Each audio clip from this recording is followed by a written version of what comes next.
दे दी खता क्या मेरी, कह दो ना। जैसे फूल बिन सूनी बगिया, बिन बिटिया आंगन सूना, बिन बिटिया आंगन सूना, बिन बिटिया आंगन सूना। लक्ष्मी नारायण की पत्नी है, उसका हालचाल पूछने का इन्हें पूरा हक है। हालचाल पूछने का हक है? तो इतने सालों से कहाँ थी ये? आप चले जाइए यहाँ से, आप चले जाइए यहाँ से। लेकिन मैं भूल गई कि हमारी खुशियाँ कुछ ही पलों की होती है। मैं भूल गई माँ कि पापा पर हमारा कोई अधिकार नहीं है। सुना आपने? विशाल सुना? रज्जू हाथ से निकल गया, जो आपका मुजरिम था वो भाग गया।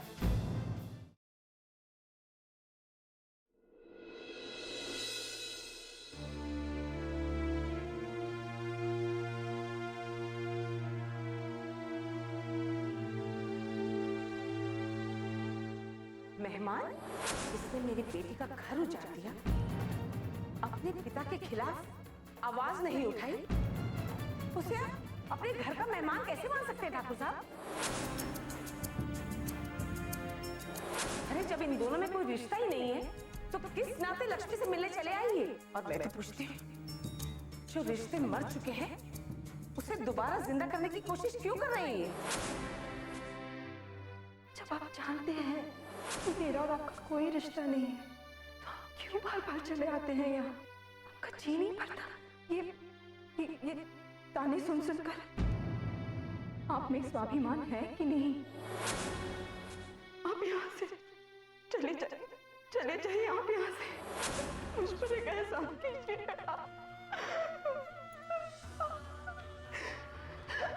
आप चले जाइए यहाँ से, आप चले जाइए यहाँ से।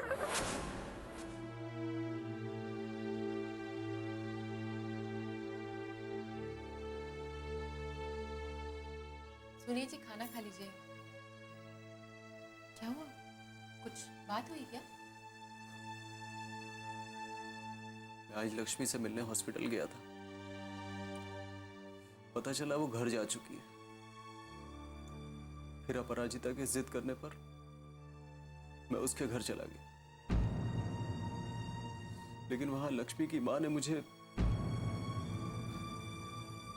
एक बात बताओ कावेरी, क्या गलती है मेरी? क्या कसूर था मेरा? किस बात की सजा मिल रही है मुझे? आपका कोई कसूर नहीं। भगवान ने हमारी किस्मत ही ऐसी लिखी है कि उस पर हमारा कभी बस नहीं चल सकता। मैंने सबकी खुशियों का ख्याल रखा, फिर भी हर इल्जाम मुझ पर थोपा गया। हर हादसे का जिम्मेदार मुझी को ठहराया गया। मेरा दुख दर्द, मेरे आंसू किसी को नहीं दिखाई दिए।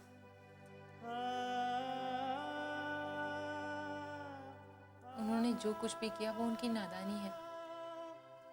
वो शायद आपको समझ ही नहीं पाई, इसीलिए इतना सब कह दिया। भूल जाइए, आप जितना याद करेंगे उतनी ज्यादा तकलीफ होगी। अच्छा, फिर?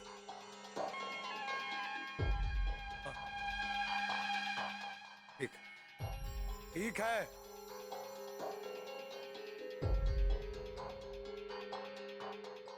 क्या हुआ दादाजी? वो इंस्पेक्टर नीम सरजू के ठिकाने तक पहुंच गई थी।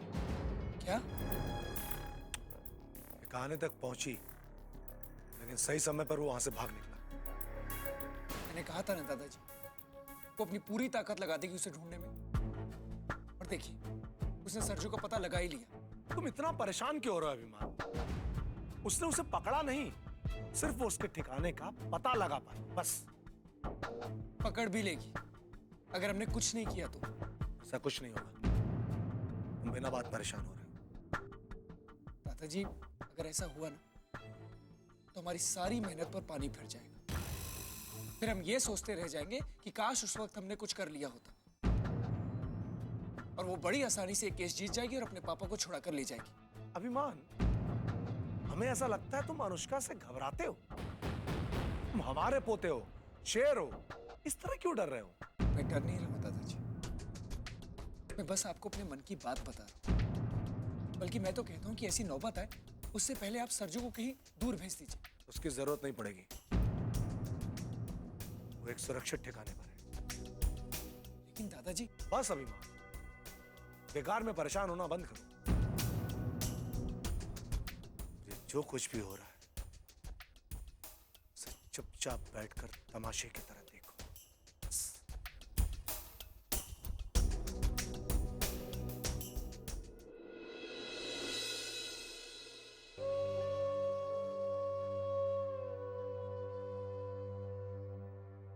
पापा तो आना ही नहीं चाहते थे, मेरे कहने पर यहाँ आए।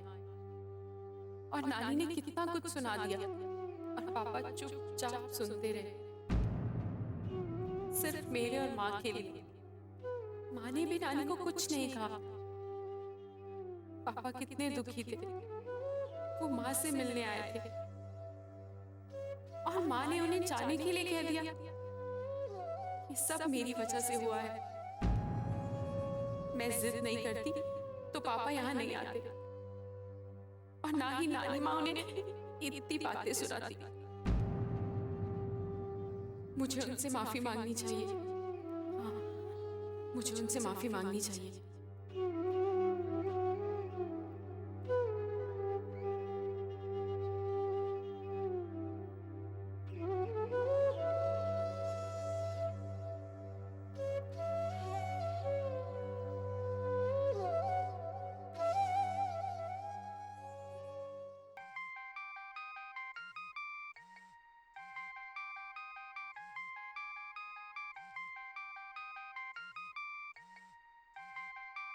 अपराजिता, हेलो। आई एम सॉरी पापा, मुझे माफ कर दीजिए। अरे बेटा, तुम किस बात के लिए सॉरी बोल रही हो? पापा, मुझे आपको यहाँ नहीं बुलाना चाहिए था। बिन बिटिया आंगन सोना।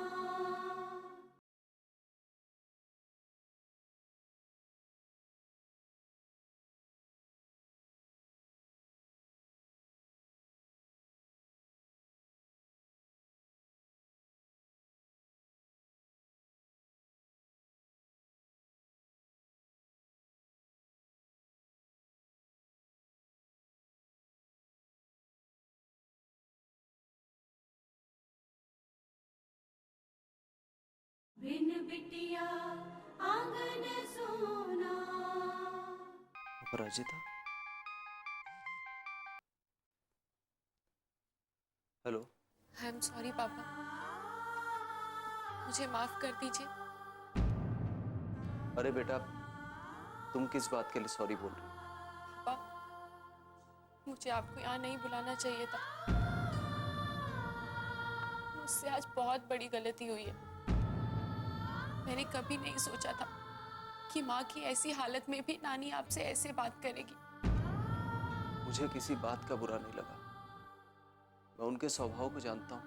नहीं पापा, आपको बुरा लगा है। माँ ने जिस तरह आपको यहाँ से जाने के लिए कहा, उन्हें ऐसे नहीं कहना चाहिए था। वो गलत था। लक्ष्मी ने बिल्कुल सही किया बेटा, वो मेरा अपमान होते हुए देख नहीं पाई, और उस वक्त मुझे वहां से भेजने के अलावा और कोई रास्ता नहीं था। लेकिन वो नानी माँ को भी तो चुप करा सकती थी ना पापा। नहीं बेटा, नानी बड़ी है। हाँ, उन्होंने कुछ कड़वी बातें कही जरूर, लेकिन उनमें सच्चाई भी तो थी। लक्ष्मी उनकी बेटी है, जिसका घर संसार उजड़ गया। आखिर इस बात का दुख कहीं ना कहीं तो निकलेगा ही ना। पापा, आपको भी नानी माँ सही लगती है? आप माँ से मिलने क्यों नहीं आ सकते? क्या हम पर आपका कोई अधिकार नहीं है? क्या हमसे आपका कोई रिश्ता नहीं है? ऐसा नहीं है बेटा, तुम्हारा तो मुझ पर पूरा हक है। तुम्हें जब भी जरूरत होगी मैं हूं तुम्हारे साथ। तुम अकेली नहीं हो बेटा। आप हैं पापा, लेकिन बहुत दूर। हमारे होकर भी आप हमारे नहीं हैं। नहीं है आप हमारे। Hello hello.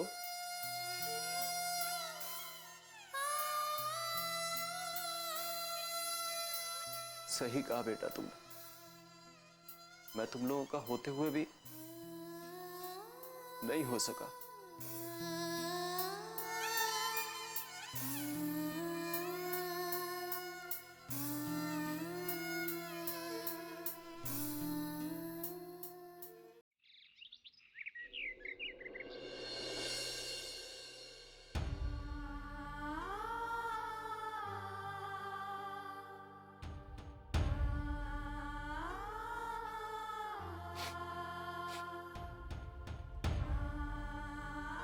शीला रिलैक्स।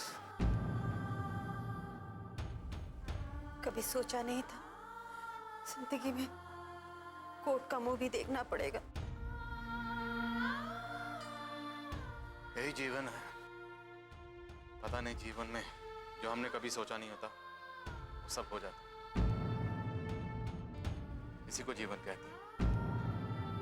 पता नहीं भगवान हमसे क्या चाहते हैं। सुशीला, भगवान को दोष मत दो।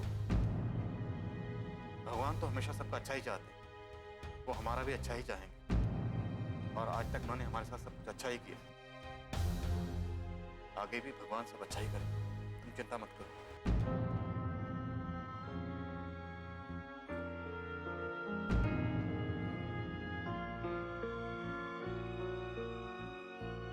क्या हुआ आंटी? कुछ नहीं वीरेन बेटा, वो क्या है कि आज तक हमने कोर्ट कचहरी का कुछ चक्कर नहीं पड़ा, तो पहली बार कोर्ट में आए तो सुशीला थोड़ी नर्वस हो रही है और उसे टेंशन हो रही है। अरे आंटी, मैं तो आपको अंकल से ज्यादा स्ट्रॉन्ग समझता था। आप ऐसा करेंगी तो अंकल को दिलासा कौन देगा? यहाँ दिलासा नहीं वीरेन, जज का फैसला मायने रखता है। पता नहीं क्या कहेंगे वो। अगर सरजू पकड़ा जाता तो हमारा केस थोड़ा मजबूत हो जाता।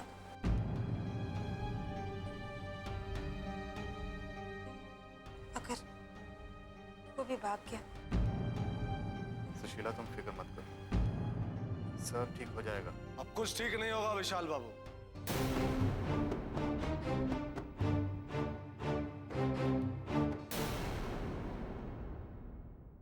बिन बिटिया आंगन सोना।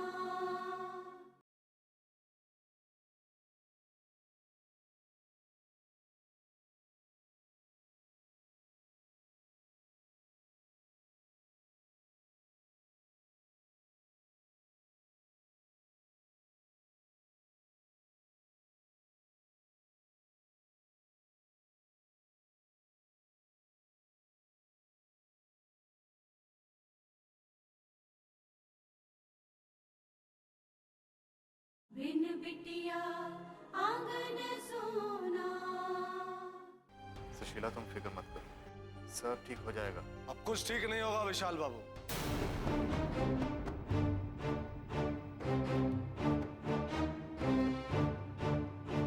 तुम्हारी पत्नी की चिंता सही है, क्योंकि वो जानती है तुम्हारे केस में कुछ दम नहीं। क्योंकि जो रुपए तुम्हारे घर से मिले उसे खुद हवलदार ने देखा है। हवलदार को कैसे झुठलाओ?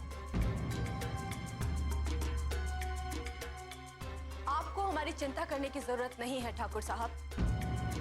हम ये केस जीत कर ही रहेंगे, क्योंकि हम सच्चाई की राह पर हैं। देखना, ऐसा ना हो कि सच्चाई के रास्ते पे चलते चलते तुम लोग एक दिन रास्ते पे ही आ जाओ। बाहर जो वकील साहब इनके बारे में बता रहे थे वो भी तो बताइए नहीं सर। अरे हाँ विशाल बाबू, ये बात तो हम बताना ही भूल गए आप लोगों को। और जाहिर सी बात है कि आपकी बिटिया ने तो बताया नहीं होगा। तो हम ही बता देते हैं कि जो वकील चुना है इंस्पेक्टर ने आपके लिए, उसका ये पहला केस है।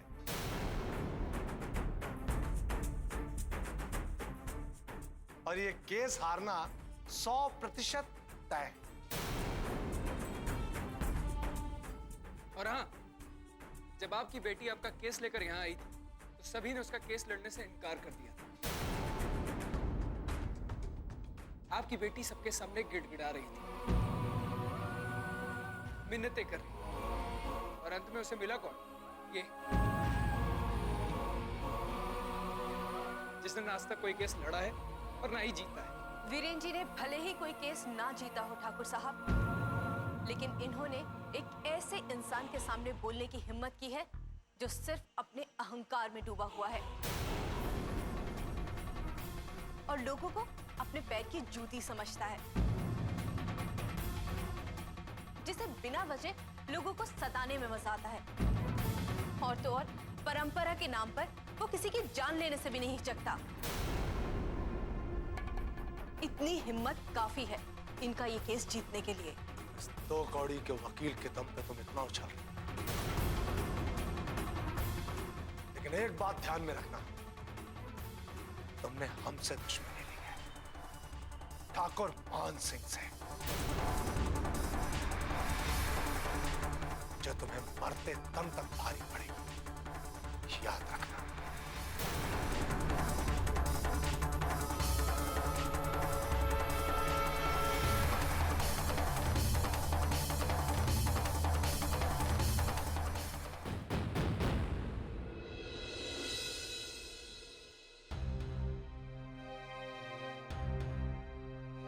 पहले आपने उस आदमी को जानबूझकर काट पर रखा, फिर गबन के इल्जाम में फंसा दिया। सांप को मारने का मौका छोड़ना नहीं चाहिए ठुकरे।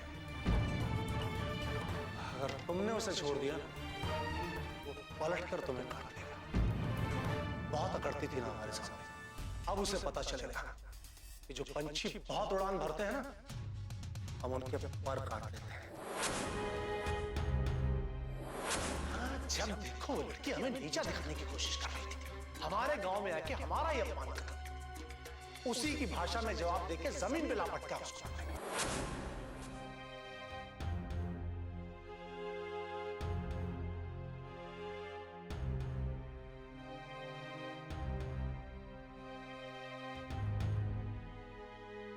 क्या हुआ माँ? कुछ परेशान लग रही?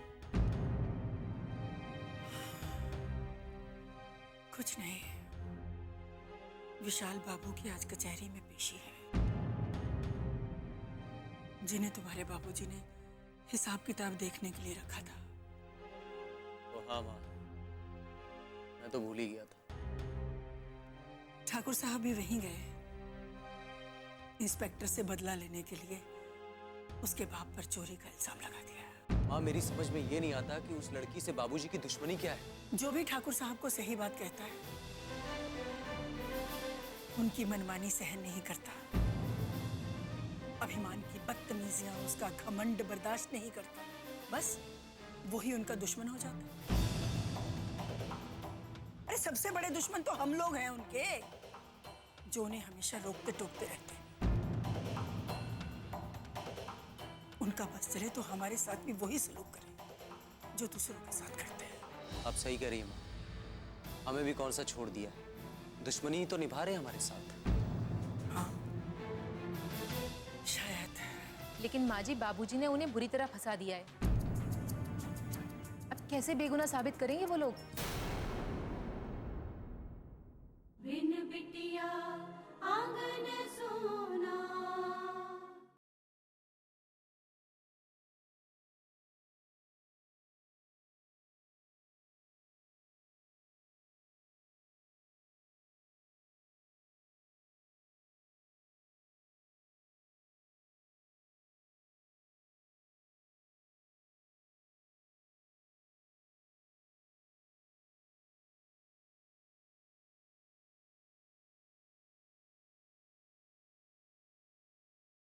बिन बिटिया आंगन सोना। आप सही कह रही हैं माँ, हमें भी कौन सा छोड़ दिया, दुश्मनी तो निभा रहे हैं हमारे साथ। हाँ शायद। लेकिन माँ जी, बाबूजी ने उन्हें बुरी तरह फंसा दिया है। अब कैसे बेगुनाह साबित करेंगे वो लोग? क्या पता। कोर्ट कचहरी के चक्कर तो बहुत ही बुरे होते हैं। समय भी बर्बाद होता है, पैसा भी। वो बेचारे ये सब कैसे झेल पाएंगे पता नहीं। भगवान ही उनकी सहायता करे। हर बार आप उन लोगों की चिंता करती हैं जिन पर बाबूजी अत्याचार करते हैं, और हर बार भगवान आपकी सुन लेते हैं। आप चिंता मत कीजिए, भगवान उन लोगों के साथ है, कुछ नहीं होगा उन्हें। काश इस बार भी ऐसा ही हो। पर मैं तो ये सब सोचकर परेशान हूं कि तुम्हारे बाबूजी ऐसा करते ही क्यों हैं? क्यों लोगों को इतना सताते हैं? क्यों उनकी बद्दुआएं लेते हैं? इस बात का डर है कि लोगों की बद्दुआएं कहीं किसी दिन हमारा घर ना बर्बाद कर दें।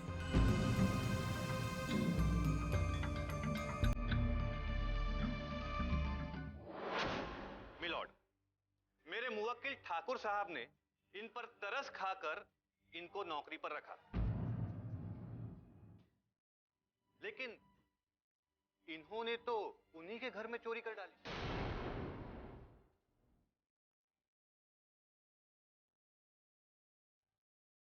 ठाकुर साहब को इन पर बहुत विश्वास था, क्योंकि इन्होंने अपनी शराफत का ऐसा नाटक किया कि ठाकुर साहब इनकी असलियत पहचान ही नहीं पाए।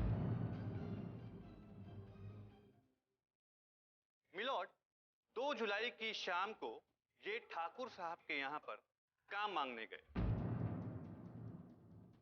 ठाकुर साहब को इनकी बातचीत करने का तरीका और व्यवहार बड़ा पसंद आया और उन्होंने तुरंत ही उनको काम पर रख दिया। मिलॉर्ड, एक गौर करने वाली बात यह भी है कि इस नौकरी के संबंध में मानसिंह जी से इन्होंने ये कहा कि ये बात उन्हें सरपंच जी ने बताया, जबकि ऐसा बिल्कुल नहीं था।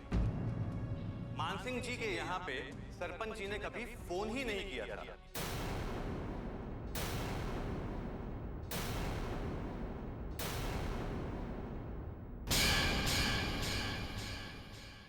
मैंने इस केस के मुतालिक काफी लोगों से पूछताछ की तो पता चला कि ठाकुर मान सिंह जी ने ये साजिश बहुत सोच समझकर रची है। अगर तुम ये सोच रही हो कि इन 2 दिनों में तुम सरजू को ढूंढ लोगी, भूल जाओ, ऐसा कभी नहीं हो सकता। मैंने आपसे घर से जाने के लिए कहा, आपको बहुत बुरा लगा होगा ना जी। तुम अगर गलती करोगे तो तुम्हें सही रास्ते पे लाना मेरा धर्म है। बस कीजिए माँ, अपना ये धर्म कर्म अपने पास रखिए। मैं सब जानता हूँ, हमेशा दूसरों की फिक्र रहती है आपको, अपने बेटे की बिल्कुल भी नहीं।